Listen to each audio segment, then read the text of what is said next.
Ezekiel 37. The year of my life. Everybody say the year of my life. Ezekiel 37 from verse 1.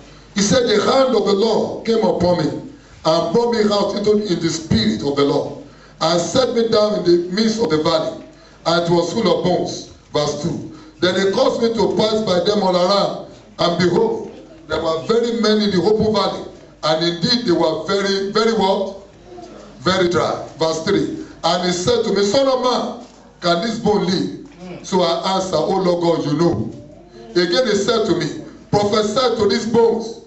What did they do? Prophesy to this bone, and said to the old dry bone, hear the word of the Lord. Thus said the Lord to this bone, surely I will cause breath to enter into you, and you shall live. Amen. I will put sinews on you, and bring flesh upon you, cover you with skin, and put breath in you, and you shall live. Then you shall know that I am the Lord. Verse 7. So I prophesied as I was commanded, and as I prophesied, there was a Lord. Hey, something will happen for you. Amen. Bible says suddenly, everybody says shout suddenly.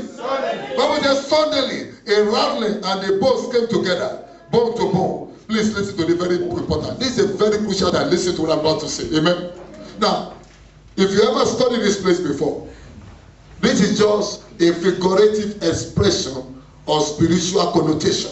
It's something that is happening, but God is using a dream, an illustration for this man to enter into the dimension that God wants to use it. Amen. Now, if it's telling you when things are so ugly in the natural, things are so bad, like this bone, like somebody, not that there's somebody that is there. You understand what it means? That it comes to that you can see people's bones. That's complete hopelessness. Because when people die, it takes time before they begin to smell. It takes time for the flesh to live. Now it has got to the state where the flesh is no more. This is hopelessness times hopelessness. And you get what I'm saying? God wants to bring you to a place that you will be able to change anything. You understand? God is telling you today that your change is in your hand. God never prophesied and double. He used that man to prophesy over you because God doesn't live here. Amen. God doesn't live here. Jesus doesn't live here. You are the one that live here. You are the one that God has added over the ability to change things here. Glory to God. And you will change things in this place. Amen. When we enter community, we will change community. Amen. When we enter nation, we will change nation. Amen. God will use you to conquer cities in Jesus' name. Amen. You will bring hope to the hopeless in the name of Jesus. Amen. Glory to God. This is a complete dry bones. Glory to God.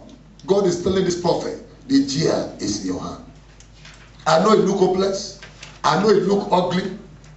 Hallelujah. There's a power over the life of this man. There's a hand of God over him. But that hand never walk until you put the year in place. Amen. Every Christian is anointed. Every Christian has the ability of God. But it may be passive in your life. Timothy was going through difficult time. The church was going through persecution. And Paul said, I've been praying for you. But the prayer of Paul was not enough. Paul said, stir up. What it says to stir up? Stir up what? The gift that is in you. Glory to God. Amen. I say glory to God. Amen. God told him to prophesy over those bones. Glory to God. Set the GI in place to the word of your mouth. Set the decision in place. How you want things to be, irrespective of how things look like, you can change it. Hallelujah. Amen. Your change is in your hand. Amen. That change in that home is in your hand. That change, whatever you find yourself, is in your hand. You can choose to be an instrument of change. You don't have to accept it the way they look like. Amen. You don't have to allow how things look like, how things feel like to control you. Hallelujah. Amen. Don't allow the medical report, people still want to control your life. You can set the chair how you want your life to be. Glory to God. I say glory to God. And the Bible told us as they begin to prophesy. Amen. Noise begin to show up from nowhere. Hallelujah. God has ordained power in you to walk, but is waiting for your decision. Amen. Please, I beg you. Don't have the mindset of failure.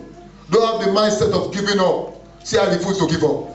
Say, I will never give up. I will never give up. Say, I'm pressing on. I'm pressing on. Hallelujah. When you decide you will never give up, I'm telling you, every energy will be working together to see that you will never give up. No matter how hungry this may be in the natural, God will see to that you will never give up.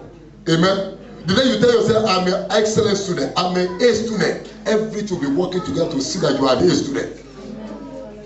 Glory to God. Blessed be the name of the Lord. In the book of time, listen. In the book of Job, we all know the story of Job. Yes. He went through difficult time. Amen. Lost his children, lost his business, lost his beautiful home. When you get to Job chapter 2 verse 9, what did the wife tell him? The wife look at him. Amen. All the beauty of the guy has gone. Amen. The wife also look at herself. She's not having money to buy makeup anymore. She doesn't have money to buy all the bleaching cream anymore. All the Cinderella dress and the latest fashion, she doesn't have the money to buy it. Amen. And the lady look around and say, I don't think I can stay with this guy anymore. He's looking for another good guy around. He said, please, Oga, curse God and die. He said, you are still holding to your integrity in this situation. You are still holding to truth in this situation. You are not changing. You are still on the same thing. I want to. The woman began to tell him, curse God so that he can be free to marry another person. Glory to God. And the man told the woman, said, you are talking like a foolish person. Glory to God. No wonder when they were on the day of his glory, the wife was not mentioned. They talk about his children, they talk about the rest of his business, but not the wife. Amen. On the day of your miracle, God will not allow foolish people around you. Amen. Those who despise you when things look low, on the day of your glory, God will not allow them to be there. Amen. They will just be hiding from afar, but they will never enjoy the blessing. Blessed be the name of the Lord. What am I saying to you? Job is making his wife to know, even though I've lost my business, even though I've lost the people, his friends have left him, even though I've lost everything, but he hold on to his integrity. May you never lose your integrity before God. Amen. May you not lose your testimony before God. I say you will not lose your testimony before God. That's your love for Jesus, you will not lose it. That's the fire in your spirit, you will not lose it. That faith of God in you will not lose it. That truth of God, you will never lose it. In the name of Jesus. Job said, I will not lose my integrity. Amen. Everything was against him, including his own wife was against him. It's very hard. When people are close to you, begin to doubt you. Even his own wife begin to doubt him. His wife does not believe in his recovery. Amen. But yet, Job hold on to his credit. I know he's trying me now. I know I'm going through time. But I know after he has tried me, I will come out as a gold. That's the testimony of Job. Amen. Hallelujah. We may endure for a night, but Job will come in the morning. Many are the affliction of the righteous, but God will deliver for how many? He will deliver for them all. Bible says they may come against you one way, but they shall flee back from you 7 ways. Blessed be the name of the Lord. Job hold on to his integrity. Amen. Job refused to take his hand off his chair. He has set the chair in place. Amen. He has put the chair in a winning chair. He has put the chair in a victorious chair. He has put the chair in his place of recovery. And he refused to take off his hand. Amen. Everybody was against him, but he put his chair in the right place. Praise God. May you put your chair in the right place. Blessed be the name of the Lord.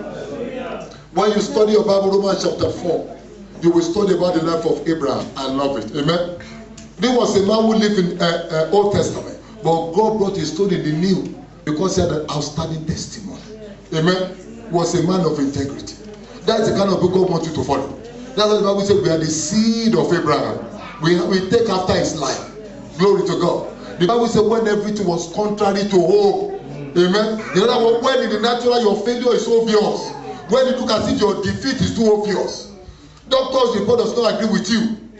Family report does not agree with you. Nobody said anything why you should follow this God.